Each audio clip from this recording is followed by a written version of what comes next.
نغه ماشوم ورته په سلګو کې وایي چې زمونږ په کور کې 3 ورځې وشوې چې د خوراک هیڅ هم نشته، د بل مسلمان دپاره په زړه کې درد نشته، او ځان ته چې موږ مسلمانان یو، د په خولې مسلماني تا ته مبارک شه، ته دومره اسلام نه لرې یې لکه ځمکه اسمان نه لرې دی. عبدالله ابن مبارک رحمه الله یو لوی محدث فقی یو لوی بزرګ په مخ ته ځمکه تیر شوی دی، تاسو به د هغې نوم اورېدلی وي. دا یو ځل خپلو ملګرو سره حج دپاره روان وی په سفر باندې روان دي، یوې علاقې باندې تېرېدل وشولو. هغې علاقې کې یو غټ ډیران و د ګندګي والا، په هغې باندې یو مړ چرګ پروت و، مردار چرګ و. و یو ماشوم راغی، هغه چرګ یې راواخیستلو، هغه مردار چرګ هغه ډیران سره نږدې کور او کور ته یې چرګ دننه کو. وی عبدالله ابن مبارک رحمه الله راغی، هغه کور ته ودرېدلو، د کور دروازه یې وټکوله.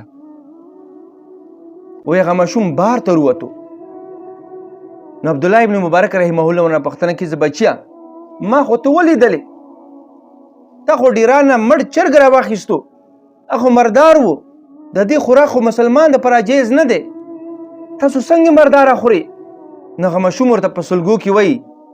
چې زمونږ په کور کې 3 ورځې وشوې چې د خوراک هیڅ هم نشته، مونږ وږي یو، مونږ مجبور یو چې دا مرداره وخورو. وایي عبدالله ابن مبارک رحمه الله سترګو نه اوښکې لاړې، وایي خپلې ټولې پیسې راواخیستلې چې په کمې پیسې دې حج ته د تلو اراده وه، دا ټولې راواخیستلې ماشوم ته یې ورکړي. وایي بچیه واخله، په دې سره ځان دپاره خوراک څښاک طریقه برابره کړي، او خپلو ملګرو ته وایي چې تاسو حج وکړئ، زه حج ته نه ځم. به زما حج وشو، په دې واقع کې هغه خلکو دپاره پیغام دی چې هغوی نفلي حجونه کوي، نفلي عمرې کوي،